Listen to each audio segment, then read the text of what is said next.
Bonjour à tous. Merci de votre nombreuse présence. Nous profitons aujourd'hui de la tenue de l'Assemblée générale de l'EFFS, qui est la Fédération européenne, qui est accueillie par la CPFM et la France, qui est l'hôte cette année. Nous avons profité de cette situation pour demander à nos amis, à nos collègues européens, de nous dire comment se passe chez eux le funéraire. Et donc on les a questionnés. Il y a aujourd'hui 19 pays européens, plus la France représentée, et on les a questionnés sur 3 thèmes en particulier. Le premier thème était « Qu'en est-il chez vous de la réglementation ?» Et ce que je peux d'ores et déjà vous dire, c'est que la France est de loin le pays le plus réglementé, mais il y a des pays où il n'y a presque rien en termes de réglementation. Le deuxième questionnement qu'on leur a fait était de dire « Qu'en est-il chez vous des usages ?» Et le troisième point était de dire « Et si vous pouvez imaginer des tendances et un futur prévisible, quel serait-il ?» Donc merci à tout notre public français. And I wanted to thank all the European members, friends. Thank you for your collaboration. Thank you for being here. En fait, je veux juste remercier les amis européens, et particulièrement Guillaume et le conseil d'administration qui nous ont aidés tous à organiser cette conférence. Maintenant, c'est la fin. Je vous souhaite une bonne conférence et à tout à l'heure.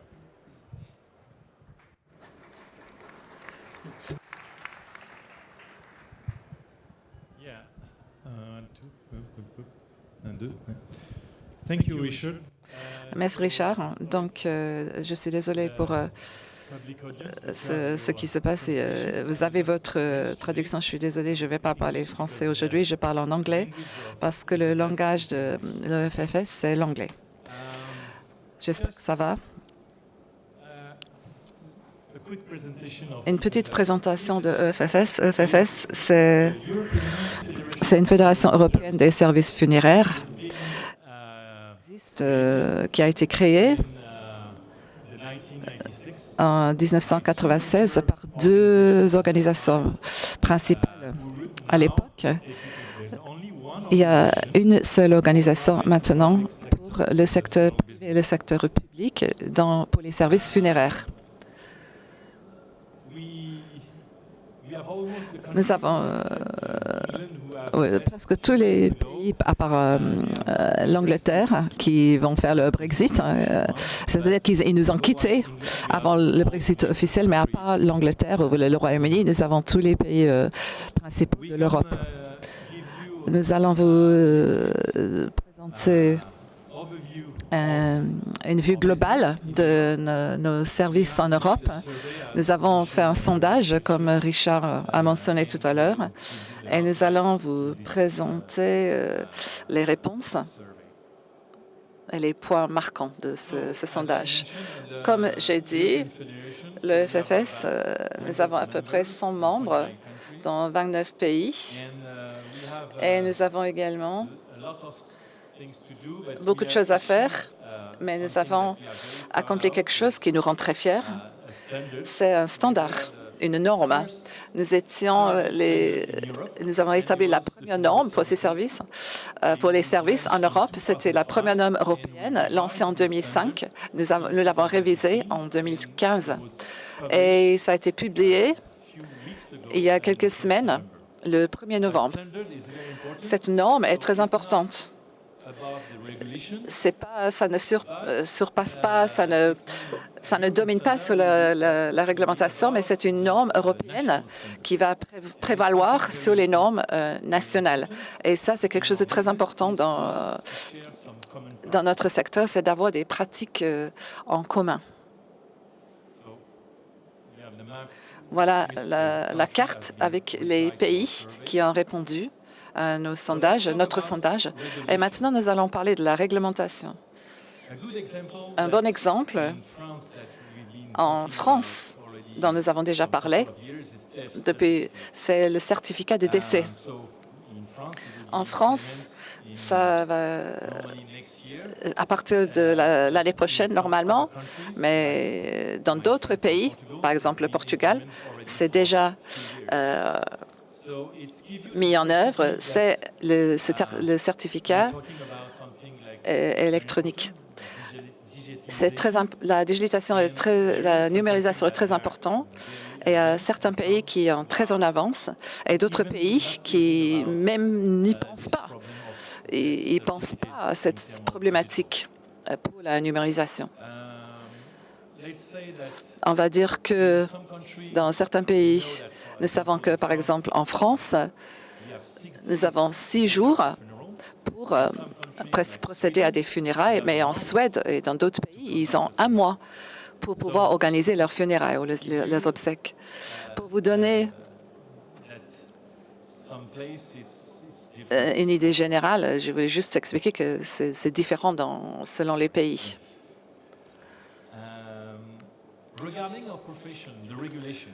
Concernant la réglementation de la profession, il y a 7 pays où il n'y a pas de contrôle pour ouvrir une entreprise parce qu'il n'y a pas de réglementation. Donc, vous pouvez juste simplement ouvrir votre entreprise funéraire. Vous pouvez juste avoir simplement un téléphone. Vous recrutez des personnes, vous louez des véhicules, simplement, sans être réglementé de quelque manière que ce soit. Comme Richard a dit, nous avons beaucoup de réglementations en France, mais aussi d'autres pays où vous avez des réglementations, et spécifiquement, par exemple, sur la formation en Autriche, en Belgique, en Hongrois, le Portugal ou la France, où vous devez vous former. Vous devez faire former votre personnel. Il y a également d'autres formations qui sont faites par de grandes fédérations en Allemagne et Norvège, par exemple. Ils ont des formations qui durent au moins quelques mois et parfois quelques années. Donc, il y a une grande diversité partout en Europe sur ce sujet. Concernant les cimetières, en Europe, c'est assez homogène. Normalement, c'est les municipalités qui les gèrent, mais il y a quelques exceptions quand même. Et la plus grande exception, c'est les Pays-Bas, où vous avez des églises et aussi des entreprises privées, des fondations également qui gèrent des cimetières. Il y a d'autres pays, par exemple dans le nord de l'Europe, où également vous pouvez impliquer des églises dans la gestion des cimetières. La réglementation par rapport au cercueil.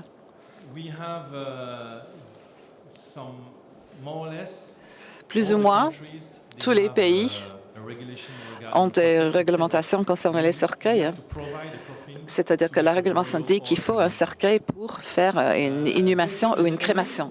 En Belgique ou aux Pays-Bas, la réglementation constate aussi que vous pouvez aussi avoir une enveloppe comme par exemple en mousseline. Pour les musulmans, ils n'ont pas besoin d'avoir un cercueil, ils peuvent simplement enrober le corps.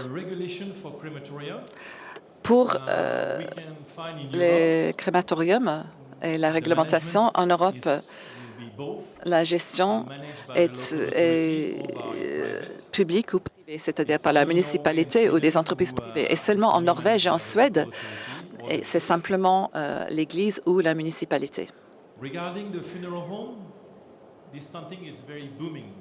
Concernant les entreprises funéraires, il y a un essor en toute l'Europe. En Italie, il y en a 7 000, en Allemagne, il y a 5 000, en France, 3 000, en Autriche, 1 000. Partout, chaque entreprise veut son centre funéraire et je pense que c'est essentiel pour donner de bons services aux familles. Et de plus en plus, Nous n'avons pas quelque chose de simple avec une chambre, une seule chambre, mais maintenant vous pouvez voir qu'il y a une cérémoniale et d'autres choses plus complexes pour les familles. Concernant la thanatopraxie, c'est quelque chose que on peut dire que tout le monde qui l'utilise, on peut dire que pour la France et pour le Royaume-Uni, c'est les deux pays qui l'utilisent pour, on va dire, 50% de cas. Pour les autres pays, c'est plutôt pour le repatriement. Ils utilisent la thanatopraxie pour le repatriement. Et parfois, par exemple, les deux collègues du Portugal et de l'Espagne peuvent dire que, par exemple, au Portugal, ils doivent inhumer le corps dans 24 heures. En Espagne, c'est 48 heures. Donc, c'est difficile de pouvoir vendre ce genre de produit, c'est-à-dire la thanatopraxie. En Roumanie, depuis 2016, il est obligatoire de pratiquer la thanatopraxie. Maintenant, nous allons parler des pratiques funéraires. Au niveau du coût, d'abord. Il y a 3 catégories de pays en Europe. D'abord, la moyenne, où on peut dire que le coût des obsèques sera entre 3 000 et 5 000. Vous avez une autre catégorie où il y a une grande différence entre 1 500 et 6 000. Et d'autres pays où ça coûte moins que 2 000, avec le Portugal, la Roumanie, la Pologne et l'Hongrie. Concernant la crémation, il y a 7 pays en Europe pour qui plus que 50% des funérailles sont des crémations. Il y a 2 pays, comme j'ai dit, la Suède et la Suisse, où il s'agit de 80 à 90%. Pour la Roumanie, moins que 10% des funérailles sont des crémations. Ça s'explique parce que plus le pays est catholique ou orthodoxe, moins on pratique la crémation à cause de la présence de la religion dans le pays. Concernant les cérémonies, presque tous les pays organisent des cérémonies religieuses ou non religieuses, ce qui veut dire que celui qui dirige les funérailles accompagne la famille. Et bien sûr, nous n'allons pas vraiment perturber le fait religieux, mais nous allons coordonner une cérémonie religieuse. Et je vois qu'il y a 2 exceptions. Il s'agit de la Norvège et la Roumanie. Concernant la restauration, c'est quelque chose qui est commun un peu entre tous les pays d'Europe, et c'est le fait d'avoir un repas après les obsèques. Mais avec la société moderne, ça commence à diminuer. Et maintenant, ça revient. Ça commence à diminuer, mais ça revient. Parfois, à cause des entreprises funéraires, par exemple en Roumanie, où c'est l'entreprise funéraire qui fournit ce genre de service. Dans certains pays, il s'agit plutôt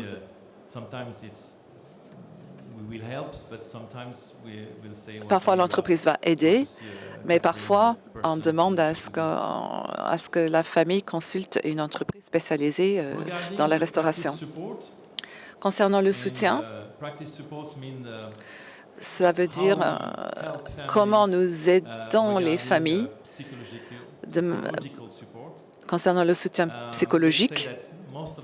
On va dire que la plupart des entreprises n'ont pas quelque chose en interne, mais ils sous-traitent ce service. Il y a certains pays comme le Portugal, je ne pense pas que vous pouvez opérer ce genre de système.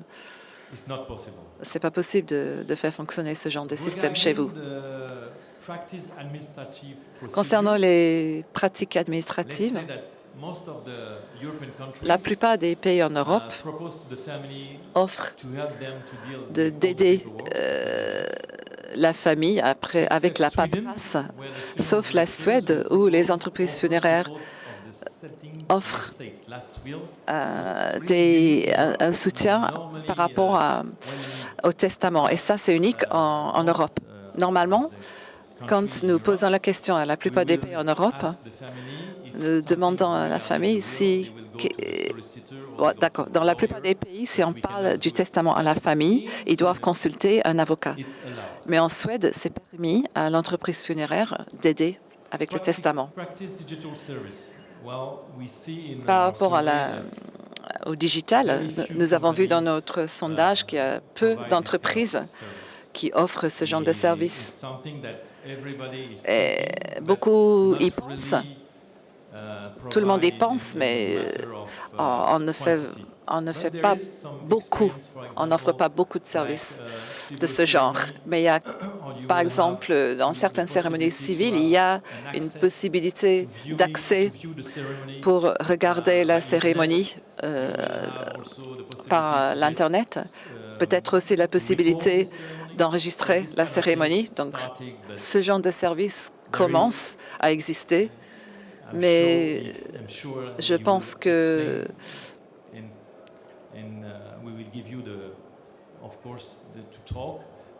nous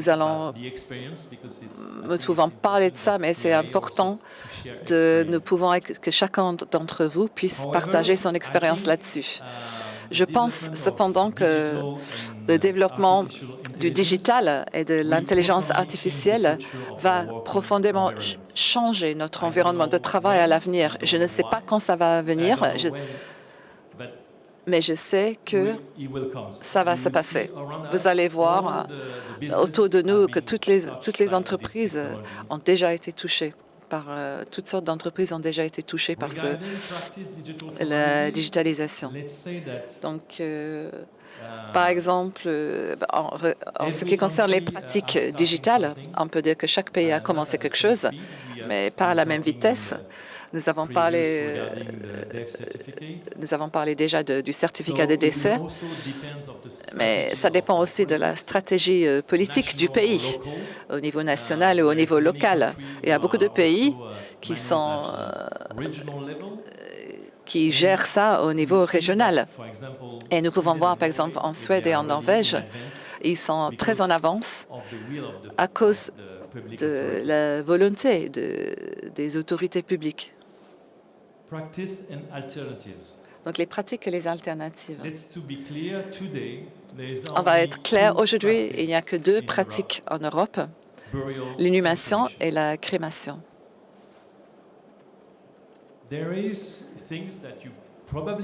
Vous avez certainement entendu parler d'autres choses. Concernant la résumation, par exemple, les Québécois français l'appellent aquamation. Ce n'est pas permis en Europe. Nous savons par notre ami qui vient des Pays-Bas que là-bas, ils ont fait des études concernant ces technologies. Mais ce n'est pas encore légal. Donc, à présent, nous en parlons, même en France. Nous avons parlé de cette pratique, mais ça n'existe pas. Ce n'est pas encore légal.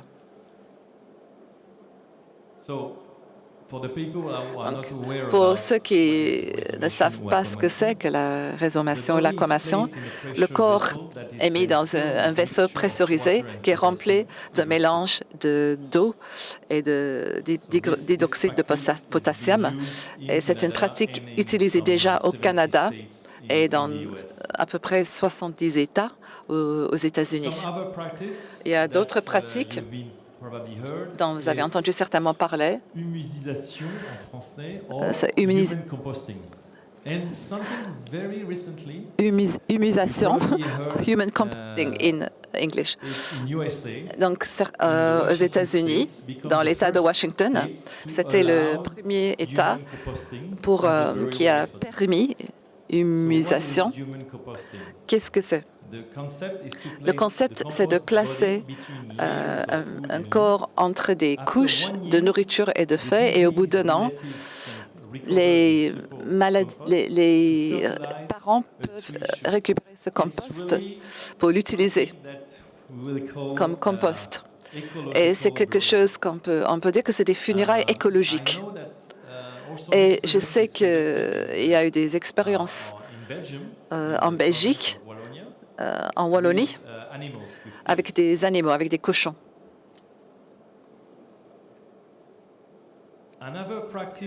Une autre pratique alternative dont vous avez déjà entendu parler certainement, c'est la cryogénisation. C'est une technique qu'on espère va sauver des vies et étendre l'attente de la durée de la vie. Et c'est déjà pratiqué aux États-Unis et au Canada. Et c'est un processus spécial.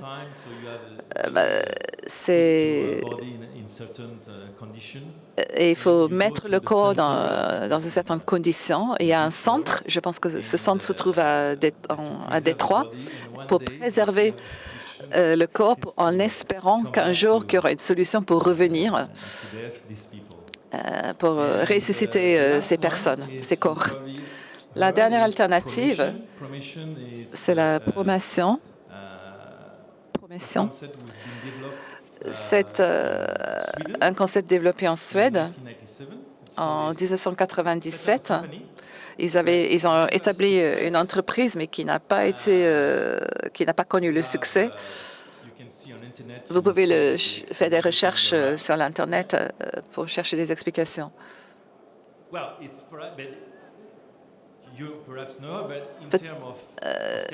En termes de technologie, ça n'est pas passé à l'étape de production. C'est resté à l'étape des tests, des essais. Ça n'a jamais été industrialisé. C'est ce que je veux dire. À présent, et notre ami de Suède va peut-être confirmer, à présent, en ce moment, il n'y a rien en termes d'industrialisation. Peut-être dans 10 ans, ça va aller plus loin. Quel est notre avenir, justement?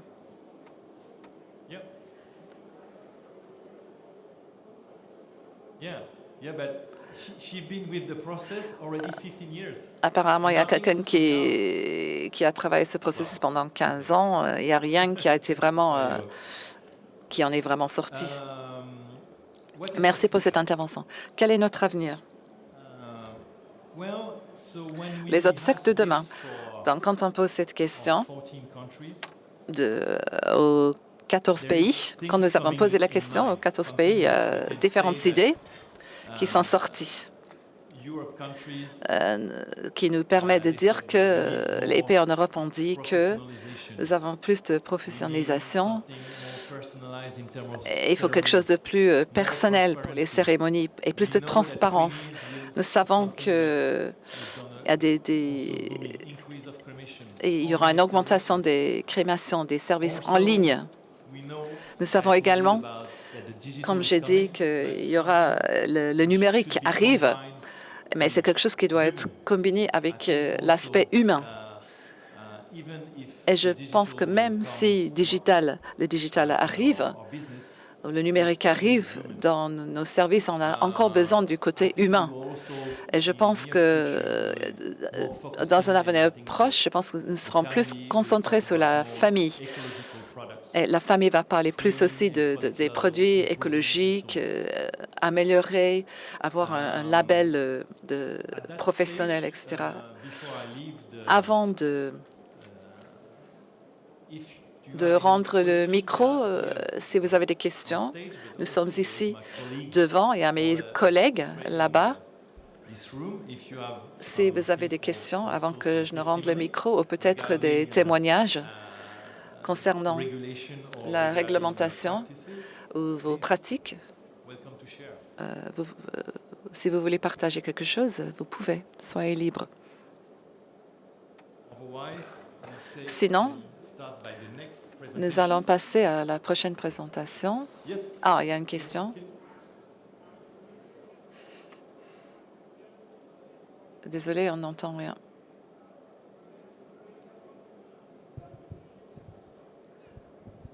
Je pense qu'il y a un problème d'écoute. Je viens de l'Allemagne. J'ai une question pour nos partenaires européens. En Allemagne, pour les services en ligne, et je pense que ça fait diminuer le marché parce qu'en Allemagne, nous avons 2 grandes entreprises qui publient leurs services sur l'Internet. Et je pense que c'est pas... Moi, j'ai travaillé pendant 2 ans, mais je pense que c'est pas le bon moyen, donc j'ai arrêté. Mais le problème, c'est que ça réduit les prix. Vous pouvez avoir un service complet jusqu'à 900 € en Allemagne, en Espagne et en France et au Portugal. Est-ce que vous avez ça? En France, nous avons un acteur qui est purement sur le numérique, qui a commencé il y a 2 ans. Et lui, il publie ses services de manière assez agressive pour les prix, oui. Au niveau des prix, oui. Et bien sûr, il a besoin d'entreprises funéraires pour mettre en pratique, parce qu'il en a pas. Ils vendent juste son service. Oui, je comprends. C'est juste un service numérique qui font des offres à toutes qui donnent aux entreprises funéraires de publier leurs services chez eux. Et les gens donc, qui vont chercher sur le net vont choisir la solution la moins chère. Donc, maintenant, les prix sont descendus à peut-être 600, 800 €. Alors peut-être que je pourrais répondre à partir de mes expériences et les échanges que nous avons depuis 4 ans maintenant par rapport au développement sur le EN 50017. Dans tous les pays, vous allez trouver des fournisseurs en ligne. Et la plupart, je pense que nous sommes tous d'accord que nous n'allons pas les supprimer. Ça va faire partie de notre activité pour l'avenir. Mais nous voyons aussi que c'est très, très peu. On voit que les pompes funèbres générales, les entreprises funéraires, ils proposent en supplément, en plus de leurs services traditionnels, avec le côté face-à-face, ils proposent aussi en supplément ou en option un service en ligne. Donc vous pouvez aller en ligne et vous pouvez faire certains choix des options en ligne, mais tout ce qui est traditionnel, voilà, à 100% en ligne, ça reste très peu, très minime. Et nous pensons que ça va rester comme ça parce que les consommateurs ne sont pas intéressés. Oui, j'ai vu 150, 200 obsèques ces dernières années juste en ligne. Mais en fait, comme ça, on ne connaît pas ses clients. Donc, je l'ai annulé depuis 2 ans parce que je ne pense pas que c'est bien, parce que ça casse l'entreprise, l'activité funéraire. Je pense que dans nos pays, nous avons cette expérience que parce que les gens peuvent ouvrir une chambre funéraire sans avoir beaucoup de diplômes, nous allons voir que ce genre de choses va toujours arriver. Mais nous voyons en même temps que beaucoup de pays travaillent avec des standards de qualité pour qu'on puisse reconnaître une pompe funèbre, une entreprise funéraire qui travaille au bon niveau. Bonjour. Qui est reconnue. Sarah Dumont. Donc moi, je suis pas une opératrice funéraire, je suis journaliste et j'ai créé un site qui s'appelle happyn.life qui parle de la fin de vie et de la mort de façon positive. Et je viens de publier un livre sur un guide pratique sur les obsèques civiles. Alors souvent, les gens s'étonnent de ma passion pour le sujet et on me soupçonne d'ailleurs d'avoir un deuil non résolu. Et moi, c'est à peu près tout le contraire, c'est-à-dire que je vais vous parler un tout petit peu de cette expérience qui m'a menée à m'intéresser à ce sujet. C'est l'enterrement de mon père, qui était un homme athée, qui voulait une crémation. Et ma mère et moi, on n'avait absolument pas envie de se retrouver dans un crématorium ce jour-là. Et on a eu la chance de rencontrer des pompes funèbres qui ont été à l'écoute de nos attentes et qui nous ont permis d'organiser cette cérémonie dans une salle de concert, une grande salle de concert parisienne, très chaleureuse, plein de bonnes ondes. Et donc, le cercueil de mon père était là ce jour-là. Et voilà, il y a eu des hommages qui ont été faits par ses proches. Et j'ai été surprise d'entendre des gens applaudir. J'avais jamais entendu de gens applaudir à un enterrement. Et je me suis rendu compte que si les gens applaudissaient, c'est parce que finalement, ils se sentaient autorisés à ne pas être dans une posture de tristesse, et que finalement, on les autorisait à être eux-mêmes et à rendre hommage à la vie de mon père et pas simplement le pleurer. Son cercueil ensuite est parti recouvert de post-it multicolores sur lequel chacun avait écrit un petit mot. Il est parti tout seul au crématorium du Père-Lachaise et nous, on est restés, on a bu des coups et on a mangé. Et j'ai pas réalisé tout de suite que cette cérémonie m'avait fait énormément de bien et qu'elle m'avait énormément aidée. Et en tout cas, quelques mois après, je me suis dit il faut absolument dire aux gens que c'est possible. Et c'est pour ça que j'ai créé mon site, pour communiquer ce message et offrir des clés, en fait, permettre aux gens d'être acteurs ce jour-là, qui me semble primordial. Je pense que des demandes comme les miennes aujourd'hui vont faire qu'augmenter, parce que déjà, il y a une baisse des valeurs religieuses. Aujourd'hui, on sait qu'un tiers des cérémonies en France sont des cérémonies laïques et 40% des Français optent pour la crémation. Alors ces choix qui évoluent mettent les familles face à un... Oups, excusez-moi, j'ai complètement oublié de bouger les slides. Merci pour le rappel. Forcément, les familles se trouvent face à un vide symbolique qu'il faut combler. Elles se demandent où aller, quoi faire, quel geste rituel on peut avoir et comment rendre hommage à nos défunts.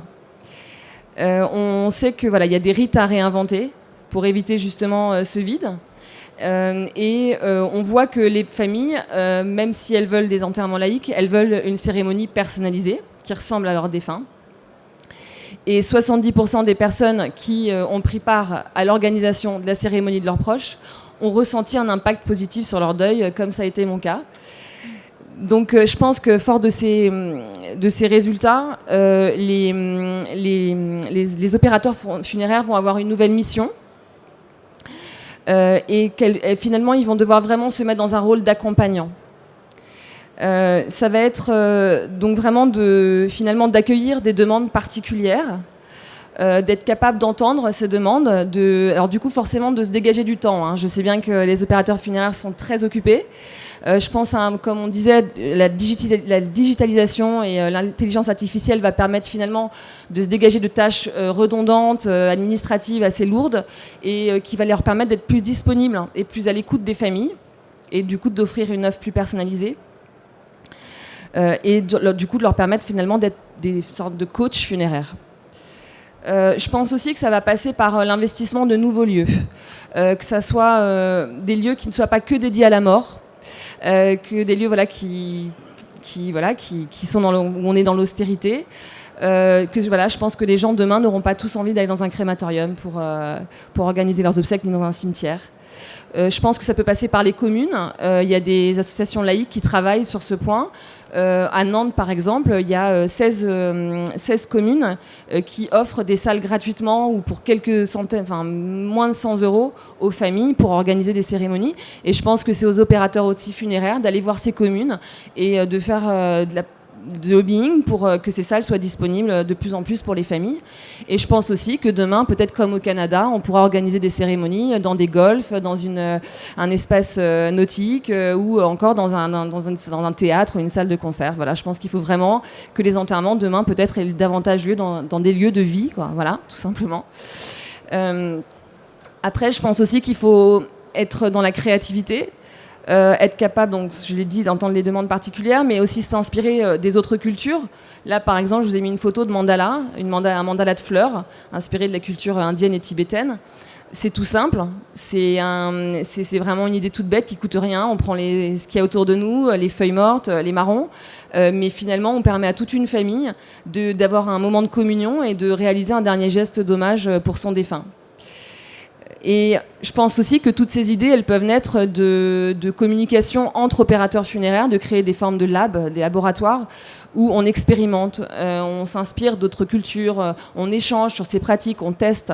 Voilà, moi j'ai participé comme ça à une journée de lab sur la cérémonie en elle-même. On enterrait un enfant, on a vraiment vécu la scène et en fait on a tous imaginé des gestes d'hommage un peu particuliers et à la fin de la journée on avait tous un petit peu avancé. Donc voilà, je pense que c'est vraiment en échangeant et au maximum qu'on arrivera à créer de nouvelles choses. Je pense aussi qu'il y a des métiers qui vont apparaître, que je vois émerger. Alors c'est aujourd'hui tout petit, mais j'y crois beaucoup. Je rencontre de plus en plus d'officiants laïcs. Alors les officiants laïcs, c'est des cérémoniants qui aujourd'hui travaillent dans le cadre de mariages laïcs, des baptêmes, des PAX, des naissances, et qui proposent aussi de se lancer dans l'enterrement. Souvent, voilà, ils ont une expérience. Souvent, ils ont d'autres capacités, c'est-à-dire qu'ils sont parfois chanteurs lyriques, comédiens, auteurs. Donc, en fait, ils ont des ressources qui peuvent aider aussi à créer ces cérémonies. Leur but, c'est vraiment d'apporter un supplément d'âme et de donner du sens à ce moment. Et souvent, ils se consacrent aussi beaucoup à l'écriture d'un discours. Pour donc une homélie funèbre, j'en connais un notamment qui va interroger 7 personnes de la famille du défunt pour écrire son homélie. Donc il va y passer quand même beaucoup de temps. Alors la difficulté que ces gens rencontrent, parce qu'aujourd'hui ils sont indépendants, évidemment les entreprises de pompes funèbres les voient un peu comme des concurrents de leurs maîtres de cérémonie, mais je pense que les maîtres de cérémonie n'ont pas tous le temps de consacrer autant de temps à des familles qui veulent vraiment quelque chose de personnalisé. Et pour eux aussi, leur difficulté, c'est les familles ont plus de facilité à mettre de l'argent dans leur organisation de leur mariage que de leur enterrement. Ils n'ont pas tout à fait conscience parfois de l'importance de ce moment. Et donc, c'est des gens qui ont quand même du mal à se faire payer. Leur prix, c'est entre 800 et 2500 euros, alors qu'ils passent énormément de temps. Et puis parfois, ils jouent un peu les psys. Donc, voilà, c'est un métier qui va encore... Ils ont besoin de prouver, en fait, leur intérêt. Et ça marche encore beaucoup au bouche à oreille. C'est des gens qui ont accompagné un mariage et qui ont créé un lien avec la famille et qui seront appelés demain pour un enterrement. Mais voilà, je pense que demain, des pompes funèbres, ça peut être intéressant pour eux de se rapprocher de ces cérémoniants qui ont vraiment une valeur ajoutée. Et le deuxième métier dont je voulais vous parler, c'est celui de funeral planner, donc qui propose du sur-mesure funéraire. C'est la conciergerie du funéraire, c'est le service premium. Ces gens-là, en fait, interviennent vraiment à domicile, c'est-à-dire que dès l'annonce du décès, ils se déplacent chez les gens, y compris le samedi et le dimanche. Et ils vont vraiment être dans une présence maximum. Ils vont être aux côtés de la famille, quasiment pendant toute la semaine avant la cérémonie. Ils vont ne pas se contenter d'organiser les obsèques, mais ils vont organiser tout ce qu'il y a autour. Ça veut dire éventuellement le buffet, ça veut dire de réserver un groupe de musique live, ça veut dire de réserver le coiffeur éventuellement pour la famille le jour même. Alors évidemment, aujourd'hui c'est du service CSP++, qui s'adresse à des CSP++, à des personnalités publiques, mais je pense que ce service va s'étendre quand on en aura davantage parlé, que les gens sauront que ça existe. Leur credo, c'est vraiment de mettre la famille à l'aise, c'est-à-dire de leur laisser du temps pour que des idées émergent, et c'est de dire tout est possible. Il n'y a pas de limite en fait. Alors c'est un service qui coûte évidemment, juste pour l'organisation de l'enterrement, je ne vous parle pas de tous les services autour, mais entre 6 500 et 35 000 euros parfois pour un enterrement, juste l'enterrement. La personne, la funéral planeuse que je connais aujourd'hui à Paris, elle était pompe funèbre avant, elle avait une agence à Paris dans le 16e qu'elle a fermée. Elle s'est lancée avec cette idée-là il y a 3 ans. Elle est allée voir un gros groupe funéraire, on lui rigolait un petit peu au nez, on disait « Ah bon, tu crois vraiment que ça va marcher cette histoire ?» Bon, 3 ans après, elle travaille... alors, elle était juste apporteuse d'affaires pour un groupe. Elle s'appuie, ce sont des gens qui s'appuient quand même, finalement, qui travaillent en partenariat, qui s'appuient sur toute la logistique et tout le côté administratif et toute la flotte, finalement, des corbillards, etc., des pompes funèbres, qui, justement, ça leur permet de libérer du temps pour s'occuper, eux, de tout l'aspect serviciel. Et bien aujourd'hui, cette funéral planeuse dont je vous parle est en train de... du coup, il y a vraiment un partenariat qui s'est noué avec cet opérateur des pompes funèbres. Et elle est en train de monter une formation pour un groupe de pompes funèbres qui a cru au projet et qui croit, au vu de ses résultats, qu'il y a tout intérêt aujourd'hui à développer cette profession.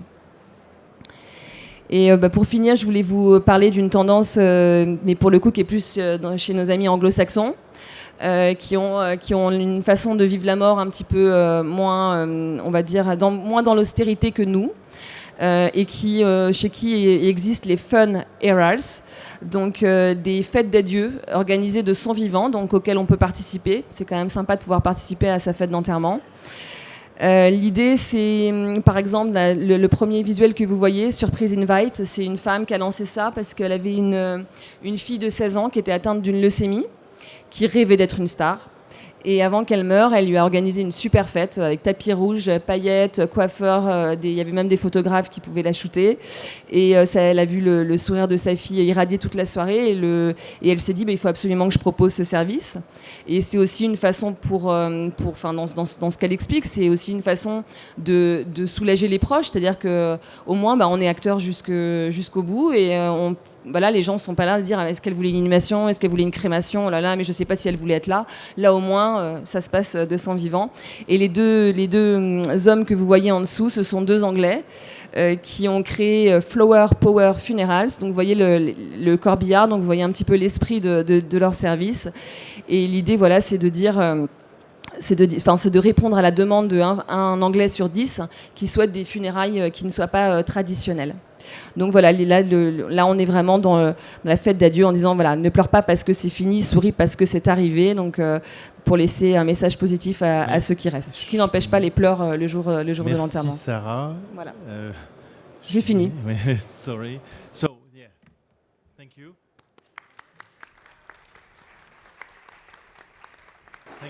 Merci beaucoup. Merci beaucoup.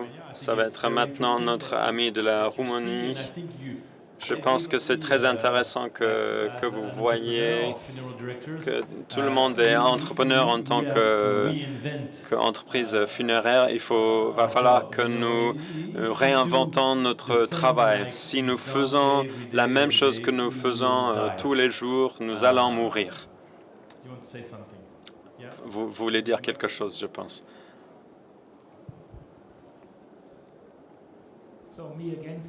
C'est moi encore, désolé. Donc, je pense que Mme Dumont a vraiment raison, mais le problème, c'est qu'il faut changer la réglementation pour tous les pays, parce que, comme vous le savez, nous faisons des rapatriements sans cercueil. C'est parfait, mais ça n'existe pas. Ça existe aussi en France. Donc, je vois ici une entreprise qui font des obsèques par des drones. Je vois ça en Espagne parce que nous avons une chambre funéraire en Majorque.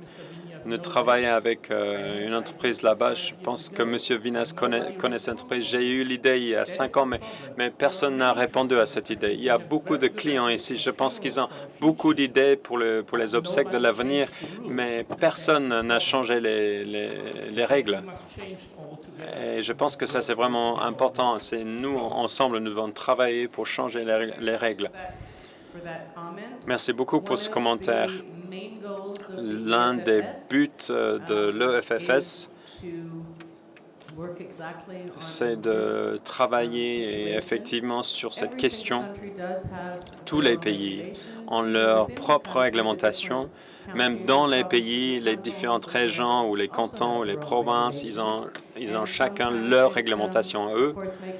Et bien sûr, ça rend les choses parfois un peu difficiles pour être innovateur, pour être rapide, pour être efficace. Donc, c'est un projet sur lequel travaille le FFS au niveau européen pour essayer de simplifier et essayer de rendre plus efficace sur tous les pays en Europe. C'est un projet à long terme. Nous sommes optimistes pour pouvoir améliorer les choses pas à pas. Je travaille avec sur mon problème en Allemagne pour l'avenir. J'y travaille depuis 10 ans. Rien ne se passe. Mais il n'y a aucune loi qui change. Monsieur Dipfinger est aussi... Oui, c'est un processus très long. Et il faut vraiment améliorer le produit aussi. Ça, c'est aussi très important. Je pense aussi en France. Toute la politique, toute l'administration, ils sont vraiment, ils s'en occupent vraiment quand c'est leurs parents, leur famille qui est touchée. C'est dommage parce que nous travaillons dans ce métier tous les jours, que tous les jours, tout le monde, un jour, ils vont faire face à ces questions. Donc, j'entends ce que vous dites. C'est important, nous avons besoin des ressources parce que c'est aussi la politique. Comme Anka l'a dit, il y a un nouveau Parlement européen, il y a une nouvelle commission, donc il faut encore commencer une nouvelle fois. Mais ils font pas tout. Je travaille. Ouais, désolé, il va falloir passer, il va falloir aller plus vite. Donc, je suis désolé de couper, mais il va falloir continuer. Bonjour à tout le monde, je suis Catalin Dodu de Roumanie. Et les dernières 6 ans, je fais partie de l'EFFS. Je suis ici aujourd'hui pour vous montrer un peu quelques perspectives et des faits et des informations par rapport aux services funéraires en Roumanie. Quand je parle avec mes collègues, je sais que dans différents pays, il y a une réglementation pour les pompes funèbres. En Roumanie, ce n'est pas le cas. Donc, ce que je vais vous présenter, ça va être peut-être un fait divers pour la plupart d'entre vous, parce qu'à la fin, j'ai un petit film, une petite vidéo et que vous allez le voir. Mais je pense qu'au début, il faut d'abord vous présenter quelques informations sur la Roumanie.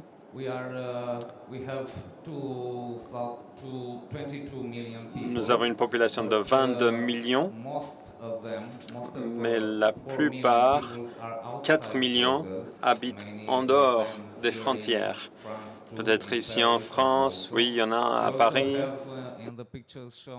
Vous avez sur les photos qui sont là quelques-uns des beaux lieux.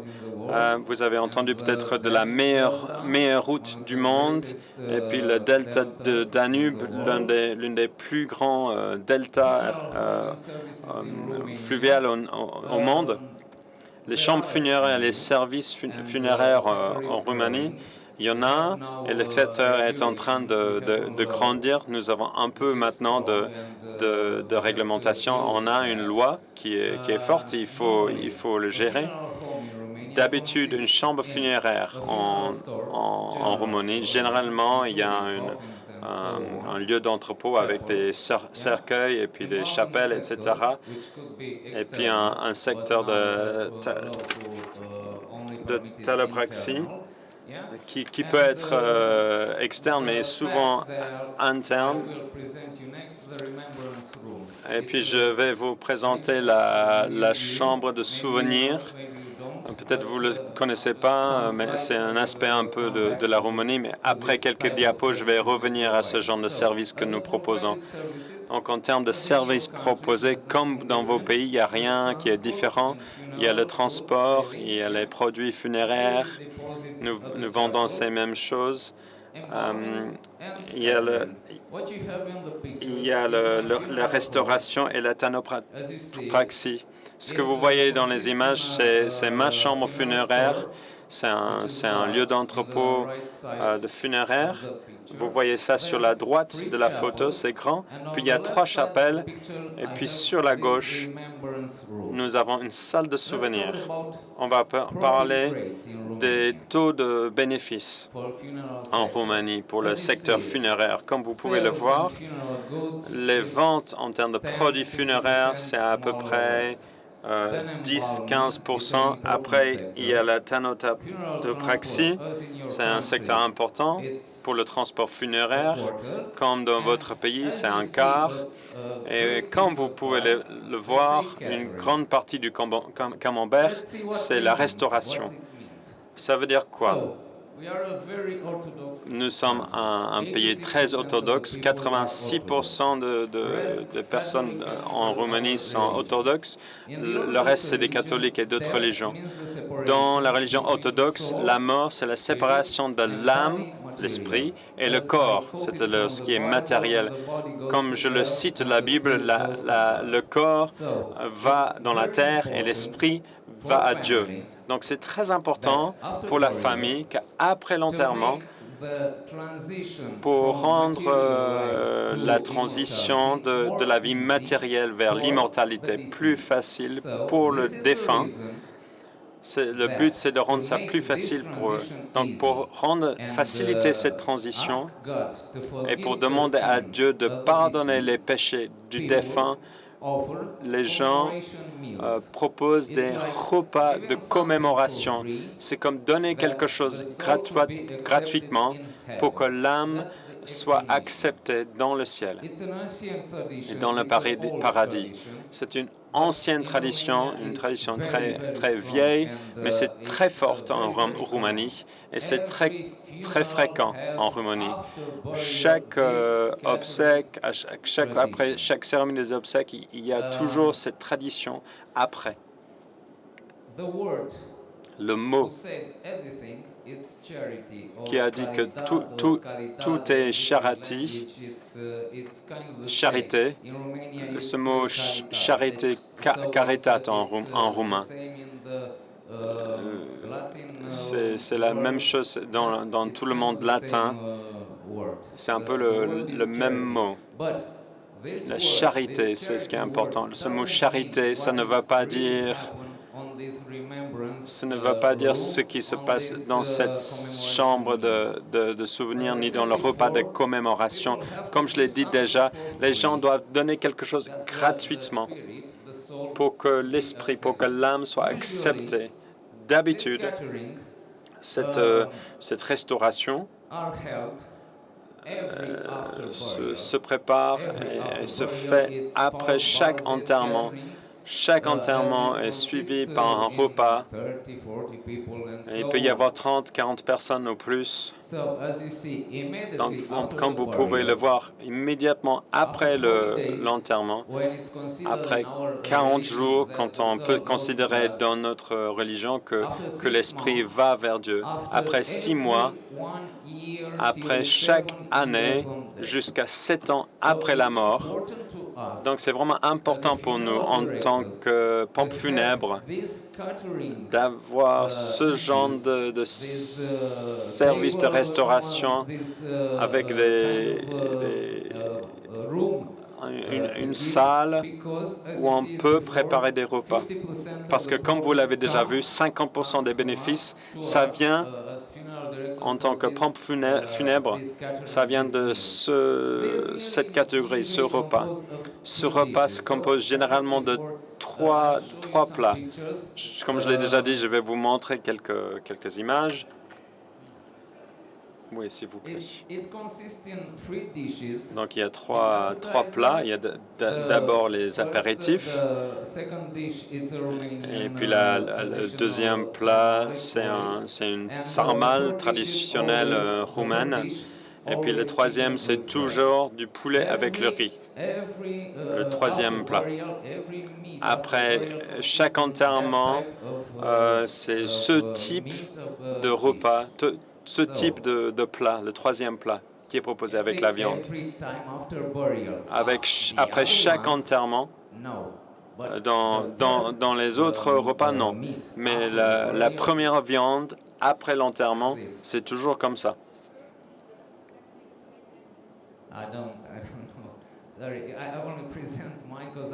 Non, je ne sais pas, je présente juste ce que j'ai ici parce que c'est ce que je connais. Donc le deuxième et les autres, ça peut être différent. Si vous pouvez conclure, désolé. Donc je vais vous montrer jusqu'à la fin. Donc une courte vidéo.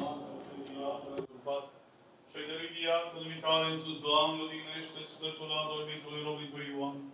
În locul minat, în locul verdeasă, în unde odihnă, de unde a fugit durerea, întristare și susținere. Toate câte au greșit în această viață, cu cuvântul, cu fapta sau cu gândul, ca un Dumnezeu bun și iubitor de oameni, Dumnezeu iartă. Nu este om care să trăiască, să nu greșească, numai tu singur ești fără de păcat.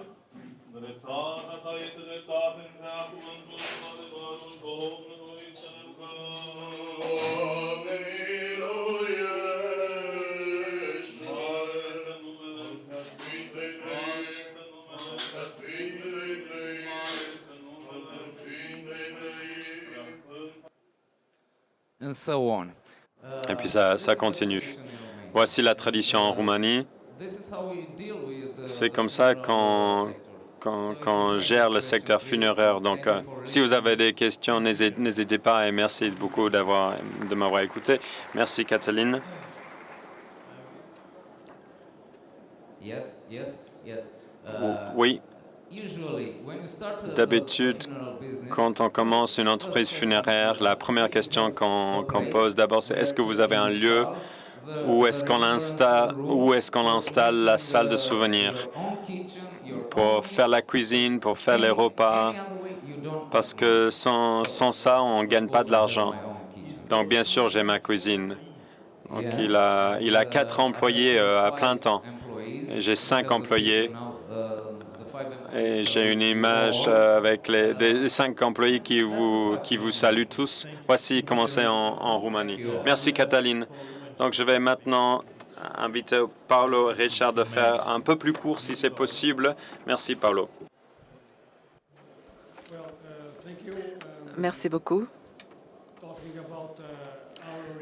Donc, nous allons parler de notre réalité au Portugal. Nous sommes un pays très conservateur, religieux, et l'Église a vraiment le monopole sur les installations funéraires et toutes les funérailles passent par l'Église.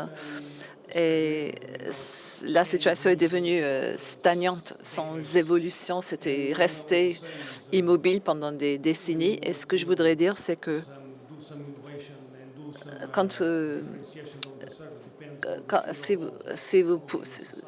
si vous voulez vraiment faire quelque chose de différent, ça dépend aussi de la société et aussi par rapport aux agents économiques et financiers et les propositions proposées par les chambres funéraires. Il y a quelques années, on m'a dit que la crémation, c'était juste impossible, que personne n'accepterait jamais la crémation. Mais maintenant, vous avez 25 crématoriums et 20% choisissent la crémation parce que quelqu'un a fait un choix économique pour investir dans ces services. Donc, il ne faut pas attendre que les gens le demandent. Donc, tout à l'heure, on a parlé des services en ligne. Ça va être une réalité. Il faut s'adapter. Nous croyons au fait que la tradition et l'innovation et les règles peuvent s'harmoniser, peuvent coexister. Et comme vous pouvez voir, nous avons encore des funérailles traditionnelles à pied. Depuis la chapelle vers le cimetière, ça prend 30-40 minutes à pied, même 1 heure. Et toute la matinée est occupée pour la famille endeuillée. Et c'est vrai, la famille, c'est vraiment un grand coût pour payer toute la journée. Nous avons les mausolées traditionnels également, où nous plaçons les cercueils, que vous puissiez les toucher. Et également, nous avons des vigiles, des veillées avec le cercueil ouvert pour que tout le monde peut toucher la personne décédée. Donc voilà quelques exemples. Il y a les services à pied, donc pédestres en ville, ici que vous pouvez voir, pas dans des zones rurales. C'est-à-dire pas simplement en zone rurale, mais aussi dans de très grandes villes et tout le monde va à pied et suit le cortège à pied. Nous avons aussi d'autres services, par exemple un groupe musical qui suit parce que dans certains endroits, nous célébrons la vie de la personne. et pas son décès. Voilà des exemples des mausolées. Vous pouvez voir les cercueils dedans. En fait, c'est une adaptation que l'Église a faite. Ils ont pris, c'est comme une espèce de chapelle qu'on a installée dans le cimetière. Et c'est devenu une obligation de passer par là. Donc, il y a comme des petites chapelles au sein des cimetières. Ici, vous pouvez voir la possibilité de voir. Tout le monde peut entourer le cercueil. Tout à l'heure, on a dit qu'on a fait tout. On fait tout dans 24 à 36 heures. Tout est fini. Même depuis la date, l'heure même où la personne est décédée, si quelqu'un décède aujourd'hui, la famille appelle au service funéraire aujourd'hui, il va à la chambre funéraire aujourd'hui et demain, ça sera les obsèques. Donc, il faut un système logistique très fort. Et également, c'est beaucoup de stress pour la famille qui doit vivre avec toute cette pression, tout en devant prendre des décisions alors qu'ils viennent de perdre quelqu'un. Donc, les responsables funéraires ont aussi ils doivent suivre cela, accompagner cela. Donc, voilà quelques images de ce que nous faisons aujourd'hui pour faire quelque chose de manière un peu différente dans les préparatifs. Les idées viennent des familles qui veulent des cérémonies un peu différentes. Dans notre pays, les obsèques sont privées et les chambres funéraires et les entreprises funéraires sont toutes privées. C'est des opérateurs privés. Nous avons une responsabilité sociale, ce qui veut dire que il y a des règles à suivre. Par exemple, nous sommes obligés d'avoir ce qu'on appelle un service social pour le coût de 400 € pour que tout le monde puisse avoir des obsèques. Et ça ne dépend pas de la santé de la personne. Tout le monde a le droit de demander ce service social. Et les chambres funéraires sont obligées de servir les familles de cette manière-là. Et nous sommes obligés également d'avoir quelqu'un de diplômé. Il faut qu'il ait le diplôme pour exercer le métier de responsable de service funéraire dans le pays. Et pour la thanatopraxie aussi, ça c'est de plus en plus pratiqué. Et il nous faut également des conditions très spécifiques pour offrir ce genre de service. Donc, voilà le genre de service que nous pouvons organiser dans notre pays. Prenons en compte les nouvelles demandes de la part des familles. Comme vous pouvez voir, nous ne pouvons pas nier le fait que l'avenir représente beaucoup de changements, va apporter beaucoup de changements très rapidement. Et nous voulons, évidemment, il y aura de nouvelles réglementations. Nous croyons de plus en plus que les obsèques seront de plus en plus écologiques par rapport aux matériaux de cercueil. Maintenant, nous avons des normes très fortes pour les cercueils. C'est-à-dire que vous pouvez utiliser les gens se sont très concernés par les questions écologiques et la publication des nouvelles normes, ça viendra l'année prochaine. Et évidemment, le digital, les services numériques sont là déjà. Et il y a une partie que vous pouvez acheter en ligne, mais je crois que très vite, ça sera possible de pouvoir acheter tous les services funéraires en ligne. Et la norme, donc 15017, sera une garantie quand vous vendez ces produits en ligne. Ça veut dire que vous pouvez montrer à votre client que vous démarquez des autres. Parce qu'en ligne, vous ne pouvez pas voir des visages. Donc, il faut prouver vos qualités techniques et vos garanties de technique. Et ce standard 15017, c'est quelque chose qui peut prouver notre qualité. Nous avons aussi ce nouveau standard, cette nouvelle norme va nous obliger de prendre en compte les désirs du défunt et de la famille. Également, on devra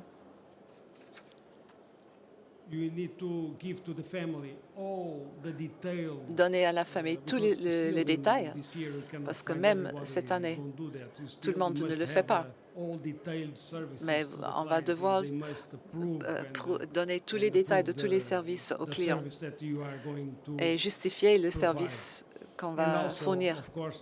Et également, au niveau d'éducation, des formations pour certifier. Et les formations sont conduites par des entreprises certifiées. Et si la chambre funéraire est déjà certifiée 15017, c'est une garantie que son personnel est passé par la formation standard.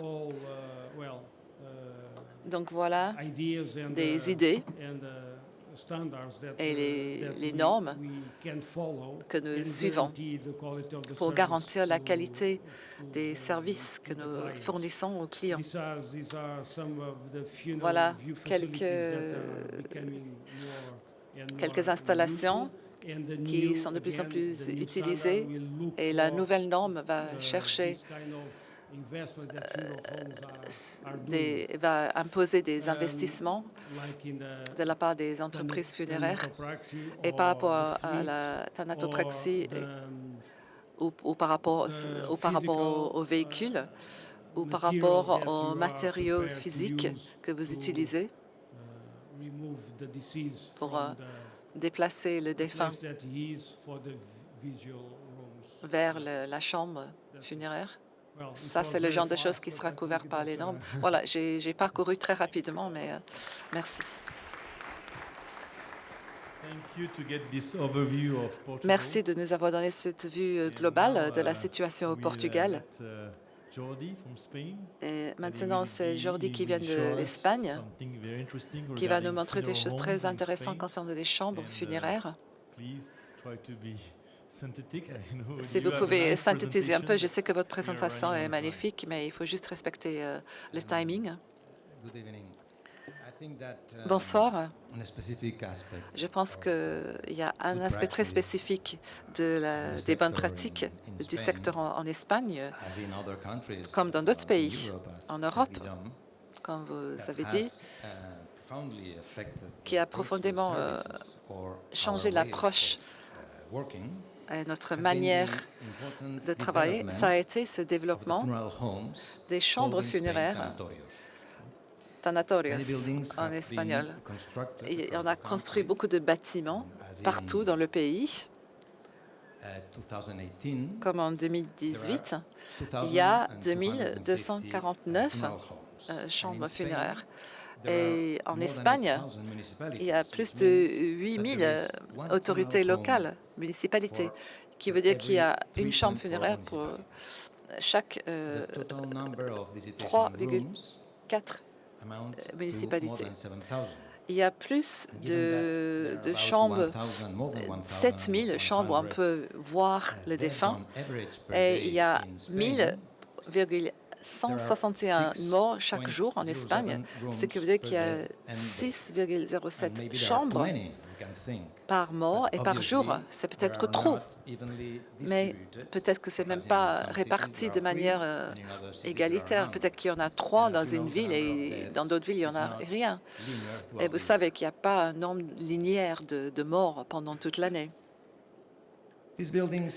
Donc ces bâtiments peuvent être de taille variée, avec des programmes diversifiés, avec des chambres pour visiter, voir les défunts, peut-être entre 1 et 30 chambres, avec une grande capacité et multiconfessionnelle, avec des chapelles différentes, des bureaux pour aider les familles, différentes boutiques, des cafés, des fleuristes, des chambres de thanatopraxie ou d'autres services à l'intérieur, et à l'intérieur des parkings, parfois des crématoriums aussi, et tout dans un seul lieu. C'est beaucoup plus confortable pour les familles et ça aide les entreprises à fonctionner. Pour une des différences dans l'offre funéraire, c'est pendant la veillée. C'est à ce moment-là qu'il y a plus de contact avec les familles et c'est à ce moment-là que les familles peuvent percevoir la qualité des services. En regardant un peu notre histoire, nous avons commencé cette construction dans les années 70, 1970. Jusque-là, les défunts étaient gardés dans des linceilles à la maison. Et la première chambre funéraire a ouvert à Barcelone en 1968. C'était un très grand bâtiment à la périphérie de la ville. Et d'abord, ça n'a pas connu un grand succès parce que les familles ne voulaient pas y aller. Comme vous savez, c'est difficile de changer les traditions. Mais avec le temps, ça a été beaucoup utilisé, en partie parce que les prix étaient bas pour visiter, pour voir les défunts. Et les sociétés d'assurance ont fait des efforts. Et petit à petit, d'autres entreprises ont construit ce genre d'installation et les familles ont beaucoup apprécié le confort. Et la plupart des entreprises funéraires ont maintenant leur propre chambre funéraire. Ça dépend qui est propriétaire. Ça peut être privé. La plupart de ces bâtiments sont publics ou privés et dirigés en gestion directe ou indirecte. Ça dépend par la municipalité ou par une délégation de services. Et la chambre de visitation contient un élément clé, l'élément clé du bâtiment. Parce qu'il y a 2 espaces différents dans les chambres pour voir le défunt, où on voit le défunt. Par exemple, il y a une chambre pour voir où il n'y a pas de veillée.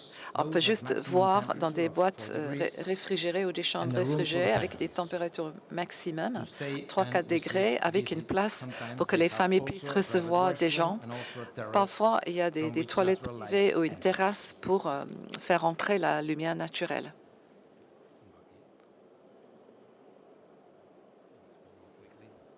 Je vais parler plus vite. Ici, vous pouvez voir un exemple de cela. Une chambre de visitation du défunt. Au centre, vous pouvez voir la petite place où il y a la famille.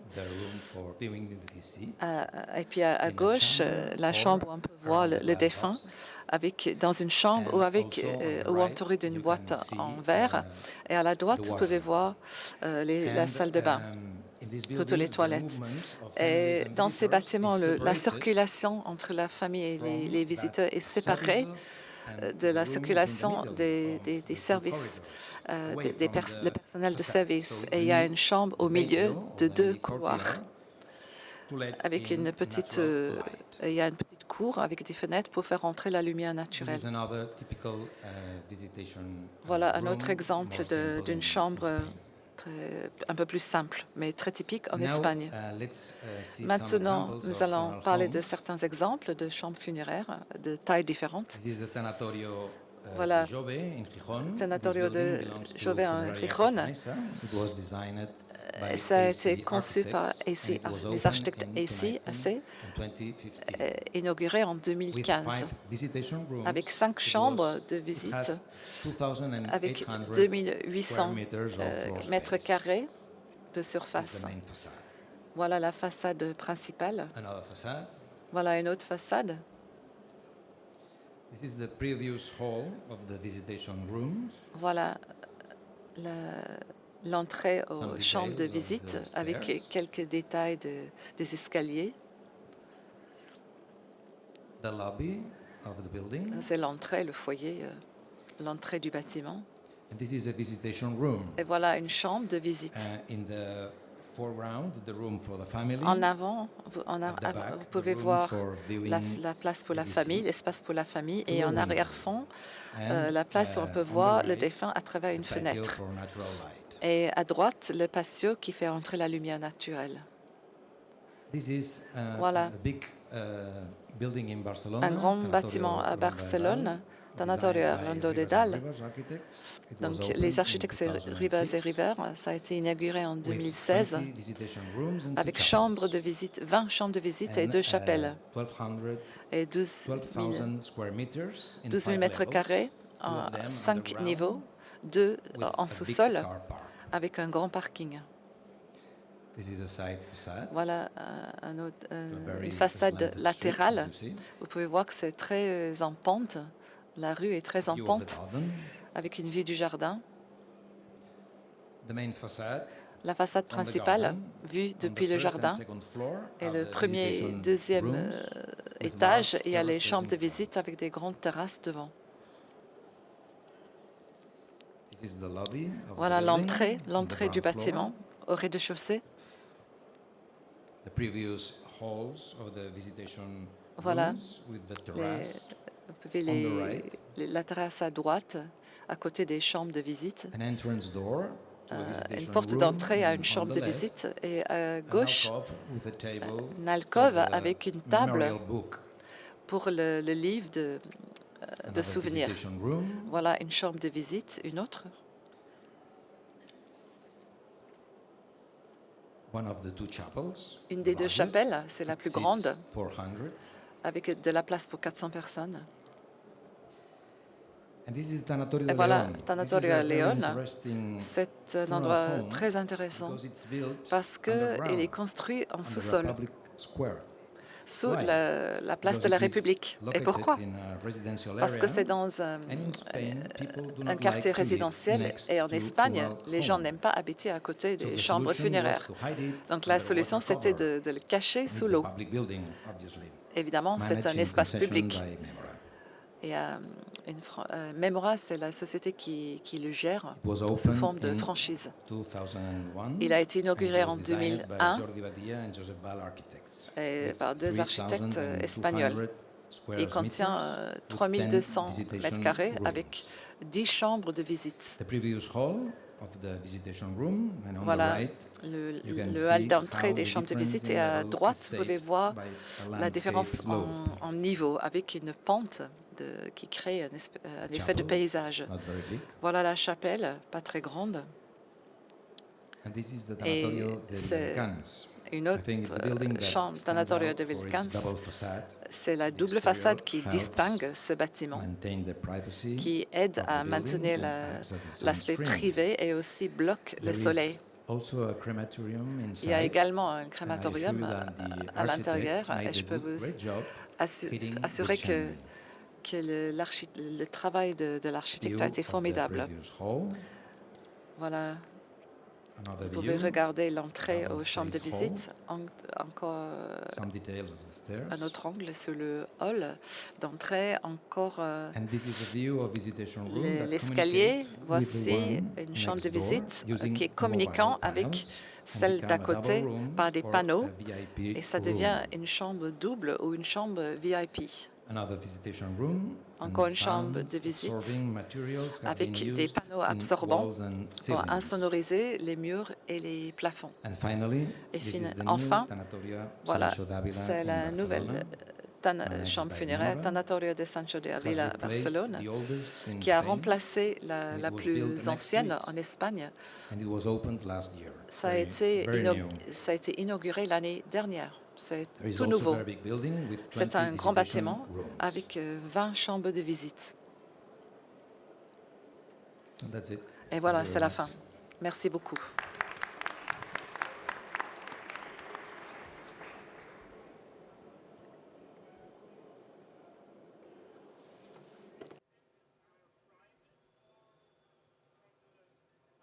both of them. They are private or public. Bon, les deux sont privés et publics. Vous avez les deux. Et dans la ville aussi. Les cimetières, oui, aussi. Thank you, Jordi. Merci, Jordi.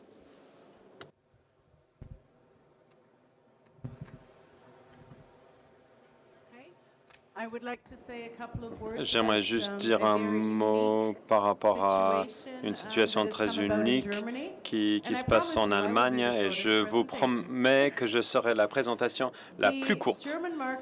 Le marché allemand est très traditionnel, donc c'est très unique ce que l'association allemande propose. Je pense que dans beaucoup de pays, c'est comme ça, la question de la mort, on n'en parle pas, on en parle seulement quand c'est trop tard. Donc pour commencer une campagne sur quelque chose de différent, c'était l'idée derrière ce projet. Donc les Allemands ont proposé un concours qui s'appelait Mon Cercueil. Ils ont contacté des célébrités locales que les gens connaissaient de la télévision, des films, et on les a mis ensemble avec des artistes innovateurs. Et les célébrités ont eu droit à concevoir le propre cercueil. Donc ça, c'était partout sur Instagram avec 100 millions de vues. C'est vraiment incroyable pour moi. Donc nous avons une vidéo très courte à vous montrer, pour vous montrer ce qu'ils ont fait. Personne parle de la mort jusqu'à ce que ce ne soit trop tard. L'association des funérailles allemandes a commencé à en parler. Dans un média qui parle que de la vie, nous avons parlé de Mon Cercueil. Les artistes les plus populaires d'Allemagne ont contribué à ce projet.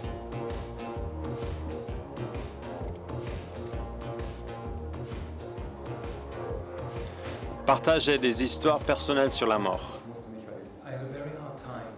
J'avais beaucoup de difficultés à regarder en face la mort au travers des yeux de ma mère. On ne peut pas changer la mort. C'est un concept basé sur des couleurs. Changer les symboles de la crainte dans des œuvres d'art. Puis, Mon Cercueil a été publié.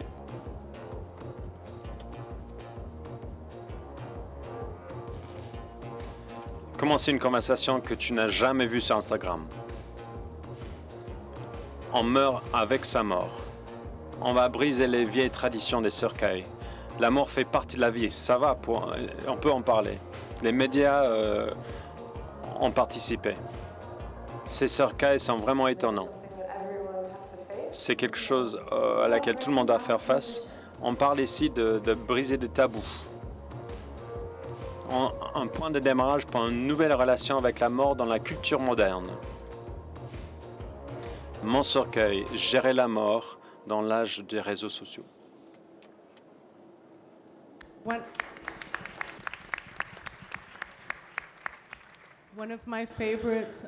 L'une de mes titres préférés là qu'on a vu et que ça va rester avec moi longtemps, je pense que ceux sur Instagram, ils parlaient de la mort entre le toast à l'avocat et leur selfie. Et c'est vraiment une idée unique, une super idée, on voulait vous le partager. Donc merci. Je pense que nous pouvons prendre quelques questions maintenant, une ou deux questions. Est-ce que vous pouvez venir chercher le micro?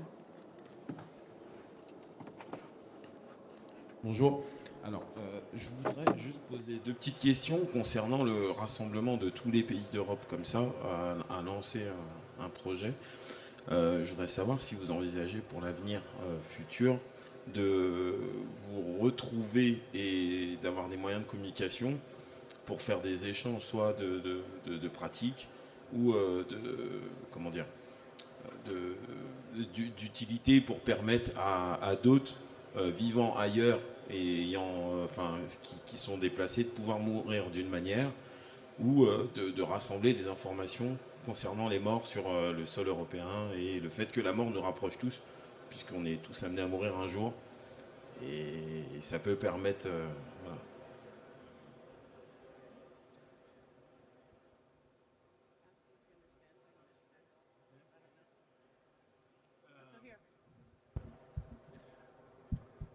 So, EFFS. Donc le FFS, Part of you said we are une chose already que vous done avez it. dite, on l'a déjà fait.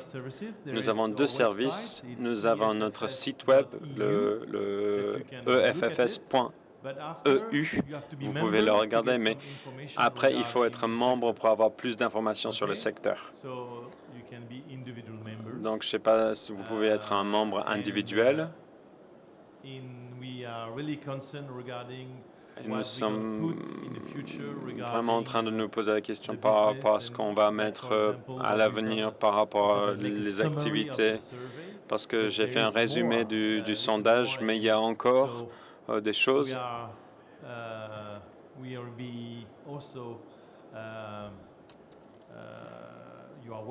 Donc vous pouvez vous joindre à nous, parce que plus on est nombreux, plus on va être fort sur ces questions par rapport à la Commission européenne, etc. Peut-être vous voulez rajouter quelque chose. Peut-être après qu'on aura fini, vous pouvez venir nous rejoindre à notre stand sur G30 CPFM EFFS. Nous pouvons... On est G37, par là-bas. On peut discuter et échanger ensemble.